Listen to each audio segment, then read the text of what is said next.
Hello everyone, welcome to my lecture series of electromagnetic fields. We will discuss different theories, phenomena and numerical solution of different cases in this series.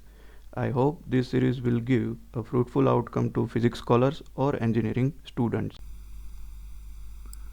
In the previous video of this lecture series, I have covered Coulomb's law and its vector form. Today, in second part, we are going to discuss electric field intensity, electric field due to discrete charges, important observations regarding electric field, and types of charge distribution. So let us start. Now, electrostatics is a science related to the electric charges which are static. A charge, either positive or negative, has its effect in the region around it, and such region is termed as electric field of that charge. So we can draw a field of positive charge and negative charge like this. Fine. Now this arrow is nothing but a convention. So the direction of field lines at any point can be obtained by the direction of electrostatic force, that is Coulomb force, that the charge is exerted on the test charge. Now here is a new term called test charge. So test charge is ultimately a charge of +1 Coulomb, which is mainly used to detect the presence of any field.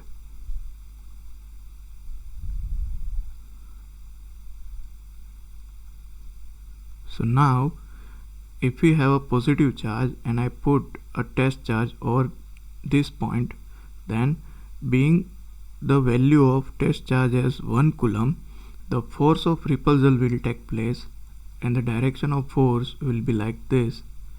Fine. Putting the test charge on any other position, say for in this position, again the force of repulsion will be there and direction of force will be this one. Fine. So wherever you will put a charge, you will always have the force of repulsion in the field of positive charge, and that is why the direction of electric field lines for positive point charge is emerging outside to the charge. Same way, if we do the same procedure for negative charge, then putting a test charge on this position, being a value of +1 Coulomb, the force of attraction would be there. So the direction of force will be towards the negative charge. Or if you put test charge on any other position, then also you will have the direction towards the negative charge. And that is the reason why the directions of field line for the negative charge is terminating at the point charge. Okay. Moving further, now consider a charge Q1 in a space and put different charges on different locations of the space. We can determine the force exerted by Q1 on such charges by Coulomb's law. So I have taken a two-dimensional Cartesian space and there is one charge called Q1. I have put 6 different charges on random locations around Q1. So if we want to find the electrostatic force due to Q1 on each of these charges, then we can use Coulomb's law, and Coulomb's law states that electrostatic force will act along the line connecting these two charges. So we have drawn a line which are connecting each pair of charges with Q1. Okay, so the force on this negative charge will be in the towards the direction of Q1, because Q1 is positively charged and another is negatively charged, so the force of attraction will be there. Similarly, for this case the force of repulsion will be there, and doing so we can have the direction of forces on any n number of charges due to one charge Q1. Fine. Thus we can say that any charge in the region around Q1 will experience some force depending on its magnitude and distance from Q1. This region can be seen as electric field of Q1. So this whole region, if you put any charge in this region, then it will definitely experience some force due to Q1. Fine. And this region is termed as electric field of Q1. Fine. Hypothetically speaking, the field of any charge is spreaded to infinite distance. Fine. Because it doesn't matter how less or more the distance is, there will be some finite electrostatic force. Okay. So hypothetically the field of any charge will extend up to infinite. But practically we just consider the region in which some movement or the effect in terms of motion is been detected. Okay. Now consider just one charge Q2 in the field of Q1. The force on Q2 can be expressed as F bar is equals to K Q1 Q2 upon R12 square, that is the distance between Q1 and Q2, and A12 bar, which shows the direction of that force. So visualizing the same thing, I have a two-dimensional Cartesian plane and two charges Q1 and Q2. Fine. So this is the line connecting both the charges, so the direction of force will be along this line, and as both are like charges, the force of repulsion will be there. So this will be the direction of our force. Okay, this is nothing but the distance between charge Q1 and Q2, and this will be the direction of this force, that is A12 bar. So the force on unit charge can be written as, so if we divide this formula by Q2, then we will get the force on unit charge. So F bar divided by Q2 will be equal to K. In numerator only Q1 will left and all other terms will be same as it was. So Q1 upon R12 square multiplied by A12 bar, and this is called the electric field intensity of charge Q1 at distance R12.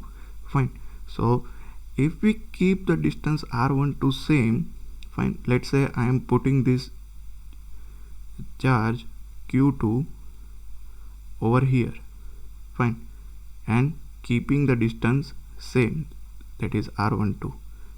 So at that time the magnitude of intensity, that is K Q1 upon R12 square, will remain same, but the direction of intensity will change.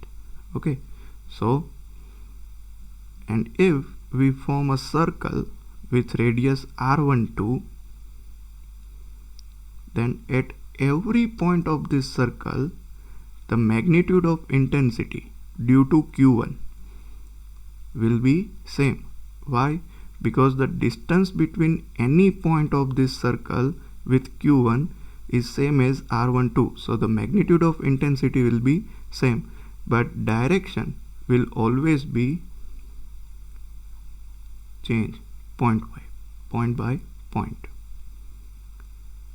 Such surface that I just drawn, that is this circle, is also called equipotential surface. However, we are quite far from the concept of potential, but in the future videos of this lecture series I will also cover the concept of potential. But these surfaces in which the value of electric field intensity are same, or say the value of potential are same, are called equipotential surfaces. This is just for your reference. Okay. Now discussing the electric field intensity in more detail, we can also refer the term electric field intensity as the Coulomb force experienced by test charge in the field of any particular charge distribution. Hence, E1, that is electric field intensity due to Q1, is nothing but the force per unit charge, that is F21 by Q2, which is equals to KQ1 upon R12 square A12 bar, and the unit of electric field intensity is Newton per Coulomb. Fine. Here from this relation we can say it is the unit of force is Newton and unit of charge is Coulomb, that is why Newton per Coulomb. When we will discuss the electric potential on any point, at that time we will also establish a relationship between intensity and potential. Fine. At that time you will get to understand why the volt per meter is also a unit of electric field intensity. But for now, just for the preparation of any competitive exam, there are two units of electric field intensity. Either you can describe it by Newton per Coulomb or by V per volt per meter. The electric field of any point charge is spread in three-dimensional space, and being so, the spherical coordinate system will be most convenient to solve such situation. And in spherical coordinate system, the formula of field intensity can be given by this. So E bar, ultimately intensity is a vector quantity. Fine. And the direction of E bar will always be the direction of force. So direction of intensity is equals to a direction of electrostatic force, or say Coulomb force. Okay, so here the AR bar stands that the direction will either emerge from the point charge or will either terminate at the point charge, depending on the nature of the polarity. Fine. If the point charge is positive, then it will converge, and if the point charge is negative, then here we will have minus sign over here, which states that the direction will be in termination to that particular charge.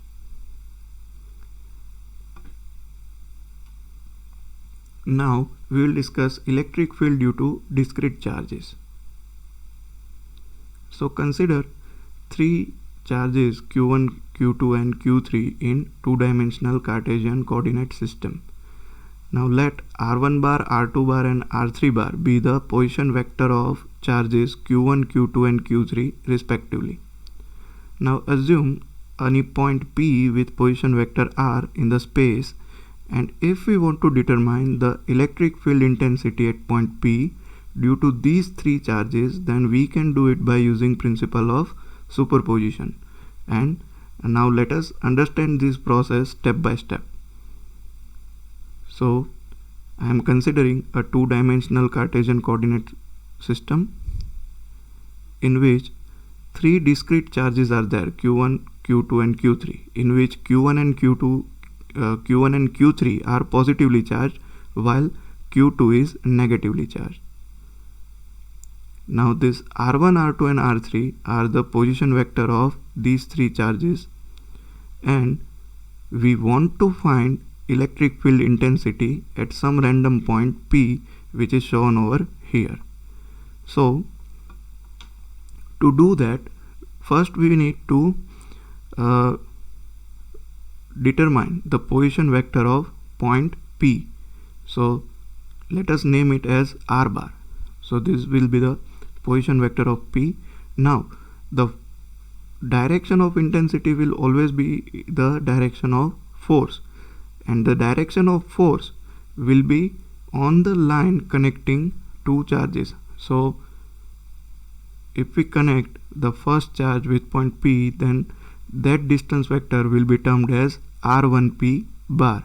Similarly, drawing the distance vectors from second charge R2P bar and from third charge R3P bar. Fine. And we also have a formula of electric field intensity as E1, that is field intensity due to charge Q1, is equals to k q1 upon r1 p bar square a1 p bar. Now expressing the unit vector in terms of its the main vector and its magnitude, then a1 p bar, that is unit vector in the direction from q1 to p, can be written as r1 p bar divided by modulus of r1 p. Fine. So in division we are having a modulus of r1 p bar, so r1 p bar square multiplied by r1 p bar will give you the cube of the magnitude of distance, and here this will become the distance vector. So here r1 p bar is nothing but rp bar, or say r bar simply, minus r1 bar. This is nothing but rp bar. Okay, so similarly we can calculate for charge q2 and q3. So intensity due to q1 charge will be in this direction, because test charge will be of 1 coulomb. Fine. So force of repulsion will be there, so this will be the direction of intensity due to q1. Similarly for charge q2, which is a negative, so k minus q2 upon r2p bar square a2p bar, and expanding the equation same as we have done before, so we will get k minus q2 divided by modulus of r2p bar cube into rp bar minus r2 bar, and the direction of field intensity on p due to charge q2 will be in this direction. And same procedure will be followed for the third charge, and we will have an equation for intensity on p due to q3, and this will be the direction of E3. So the total intensity on point P can be written as the vector sum of E1 bar, E2 bar and E3 bar. So the total intensity at point P is nothing but a vector sum of these three individual electric field intensity. Now putting the values in this equation, we will have k q1 upon r1 p bar cube rp bar minus r1 bar plus k into minus q2 divided by modulus of r2 p bar cube multiplied by rp bar minus r2 bar plus k q3 upon r3 p bar cube rp bar minus r3 bar. Fine. And if we have n number of charges in, and electric field intensity due to these charges on any point is to be determined, then we can have a general equation which is in the form of E bar equals to k summation from I equals to 1 to n, that is number of charges, qi divided by modulus of r bar minus ri bar cube into r bar minus ri bar Newton per coulomb. So this is very important equation in order to solve the numericals related to electric field intensity due to n number of charges. Fine. Otherwise the equation for electric field intensity due to single charge is E bar equals to k q upon r square ar bar. One can also show this by q upon, now we know the value of k for the free space is 1 upon 4 pi epsilon 0. So putting this value over here, you will get this equation. Both the equations are equally right. Okay, moving further, we have some important observation from the discussion we have done up till now. So the very first is the field intensity is directly proportional to the magnitude of charge. Fine. We know the equation of field intensity, that is E bar is equals to q upon 4 pi epsilon 0 r square ar bar. Okay, the unit is Newton per coulomb. So From the equation itself, you can witness that the field intensity is directly proportional to the magnitude of charge. That means if the value of Q is higher, then the value of intensity will also be higher. The second observation, so the field intensity is inversely proportional to the square of the distance. Again, the same thing can be seen in the equation itself, that E bar is proportional to 1 upon r square. So the distance here is matters. That means if the distance is being increased, then the value of intensity will decrease according to the square of distance. Fine. So if we put a graph of intensity with reference to distance, so here I am taking r on x-axis, that is distance, and on y-axis I am taking dependent variable, which is intensity. Fine. So if distance is less, the value of intensity will be high, and as the distance will increase, the value of intensity will get decreased by the nature 1 upon r square. Okay, so after now this line will never touch to 0, but it will approach to 0 after some particular value of distance. Fine. So this is also a proof that any charge is having a field extended up to infinite distance. Fine, because at any point this line will not touch to 0.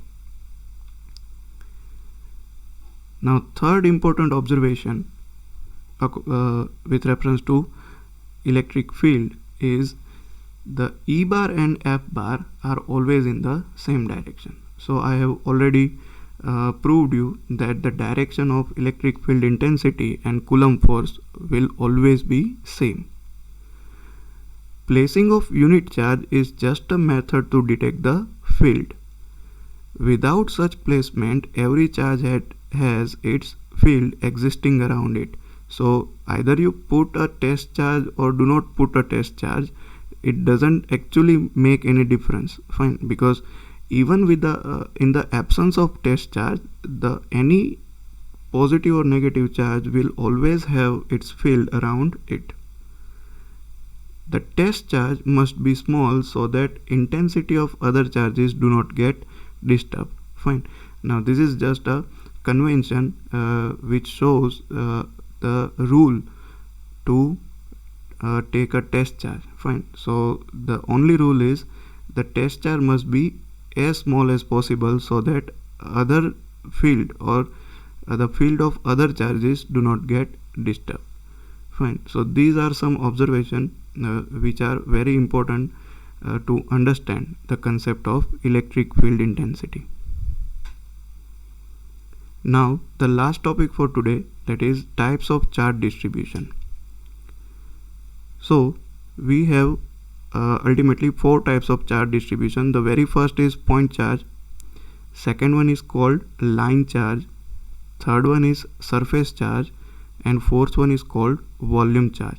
So let us understand each type of charge distribution in detail. So if the dimension of surface carrying charges are very small compared to the region surrounding it, then such charge distribution can be referred as the point charge. The point charge has a position but not the dimensions, hence its dimensions are neglected from the calculations. Fine. So the concept of point charge depends on the area of interest. Fine. If the area of interest is quite large and the surface which contains the charges are very small compared to that area, then such surface can be termed as or can be referred as point charge. Fine. Second kind of distribution is line charge. So if charges are spread along a line, then such distribution of charges is referred as line charge. Such spread may be uniform or non-uniform, and such lines may be finite or infinite, or making a closed loop. Fine. It doesn't matter what is the nature of line or what is the nature of distribution. But if in any instance the charges are spread along some straight line or curved line or circular line, fine, then such distribution is called line charge. So I am demonstrating some example. Say I have a straight line with a finite length and some positive charges which are distributed uniformly on the line. Fine. Then this is an example of finite line charge distribution, finite uniformly line charge distribution. Another example is, say I have an infinitely long line and some positive charge which is uniformly distributed over it, then this is an example of infinite line charge with uniform distribution. The third is, I have a finite line length but the distribution of charges are quite uneven. So this is an example of finite line charge with non-uniform charge distribution. The fourth example is again an infinite line with uneven charge distribution, as you can see. The fifth one is a line which is making a circle. Fine, it is not a disk because the space inside this border is empty. Fine, so this is a ring, this is not a disk. Okay, because if it is being disk, then the charge distribution will be different, and that distribution is called surface charge. Okay, now we are talking about line charge. So if a line is making any closed path, it doesn't necessary that it always make a regular closed path. Fine, a line may also make a closed path like this. Fine, and some charges are there, then it is also a uniformly distributed line. Okay, so never think that the shape may be regular. Fine, the line may also consist of an irregular shape, but if the charges are distributed uniformly, then it is a example of line charge distributed uniformly. And here I have another circular path, but now the distribution of charges are uneven. So this is the instance of non-uniformly distributed ring. Fine. Now we can define charge density of the line as the ratio of total charge on the line and total length of line. It is generally denoted by rho L and its unit is coulomb per meter. Fine. Here rho stands for density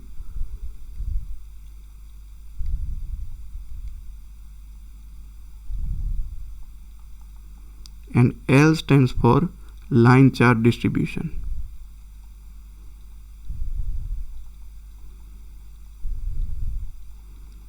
And from the definition, the rho L is nothing but the ratio of total charge on line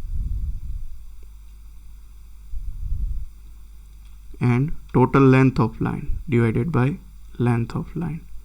So from this equation itself we can determine its unit, because the unit of charge is coulomb and unit of length is meter, so its unit will be coulomb per meter.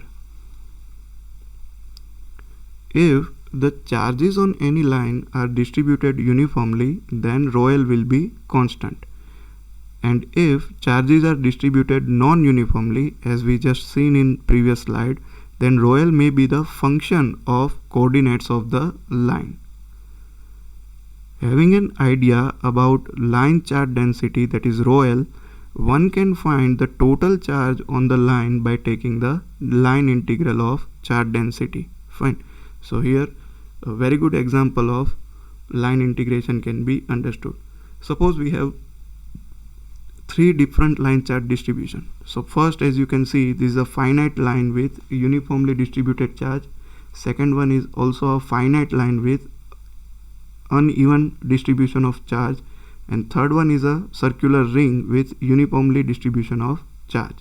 So if we divide the full length in some small segment of line, say DL. As you can see, I have divided the lengths in the very small segments with a length DL. Fine. Then total charge on this first case can be written as the line integral of dq. dq is nothing but the charge on this small length dl. So expanding this equation, we will have the line integral of rho l with respect to dl. dl is nothing but line charge density.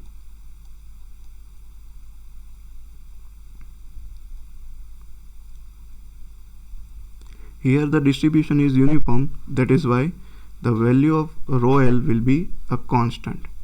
For second case, q can be written as line integral of rho l with respect to dl, and for third case we will need to use the closed integration, because here our line is making a closed path. Fine, a circle is a closed path made by a line.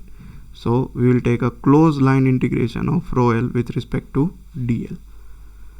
So in three individual case, in first case and third case, being the charge distribution uniform, the rho l will be a constant for uniform charge distribution. But for second case, the charge distribution is non-uniform, that is why rho l will not be any constant. Either it will be a function of coordinates of line due to the non-uniform charge distribution. A sharp beam in a cathode ray tube is a very good example of line charge distribution. See, it is very difficult to find real life examples of line charge. Fine, it is easy to draw, it is easy to understand, it is easy to calculate, but the beam of cathode ray tube is a real life example of line charge distribution. For charge distribution, the charges may be positive or negative along line. Fine. So same discussion can also be done for negative charge distribution. Moving further, for the surface charge, if charges are spread over a two-dimensional surface, then such distribution of charges is referred as surface charge or sheet of charge. Such spread may be uniform or non-uniform, and such surface may be finite or infinite. In addition to that, surface may be regular shaped or irregular shaped. It doesn't matter.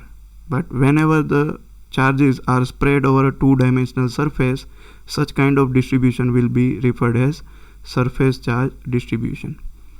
So I am taking a triangle and some charges are uniformly distributed over the surface of this triangle. Fine. For another instance, I am taking a parallelogram, but the charges are not uniformly distributed on this parallelogram, rather it is distributed unevenly. And thirdly, I am taking any random shaped surface and any random charge distribution. Fine.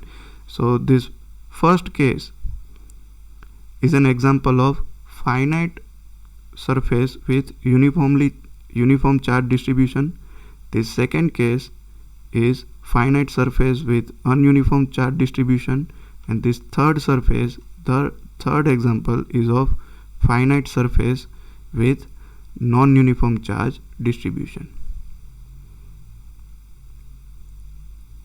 So we can define the charge density as the same as we have defined in line charge discussion of the surface charge as the ratio of total charge on the surface and total area of the surface. It is generally denoted by rho s and its unit is coulomb per square meter. Fine. If the charges on any surface are distributed uniformly, then rho s will be constant, and if charges are distributed non-uniformly, then rho s may be some function of coordinates of the surface. Having an idea about surface charge density, one can find the total charge on the surface by taking surface integration of charge density. So again I am taking the same two examples in which a triangle and a parallelogram is there. The triangle is is having a uniformly distributed charge, while the parallelogram is having non-uniformly distributed charges.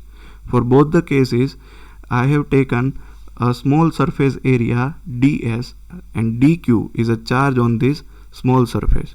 So total charge on triangle can be calculated by surface integration of dq, which is nothing but surface integration of rho s with respect to ds. Same way, in the case of parallelogram, the total charge on parallelogram can be calculated by the surface integration of rho s with respect to ds. But what will be the difference in both the cases? For triangle case, the rho s will be constant because the charges are uniformly distributed on the surface, while in parallelogram the rho s will be some function of coordinates because the charges are not distributed uniformly. Plates of charge capacitor are very good example of surface charge distribution. Charges may be positive or negative over a surface. Now, what do you mean by infinite surface? So if the dimension of the sheet of charge are very large compared to the distance at which the effect of charge are considered, then such distribution is called infinite sheet of charge. Fine. So this is very important understanding to be kept in mind. Then the last topic, volume charge. If charges are spread inside a volume, then such distribution of charges is referred as volume charge. Such spread may be uniform or non-uniform, and such volume may be finite or infinite. Further, the volume may be regular shaped or irregular shaped. So here also I am taking three examples. First example is of cube, in which the charges are distributed uniformly. The second example is a sphere and charges are distributed non-uniformly. And the third example is any random three-dimensional volume in which charges are distributed non-uniformly. Okay, so these three of them are the example of volume charge. Now we can define a charge density of the volume as the ratio of total charge in the volume and total volume.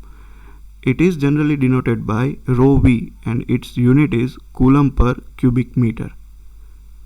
If the charges inside any volume are distributed uniformly, then rho v will be constant, and if the charges are distributed non-uniformly, then the rho v may be some function of coordinates of the volume.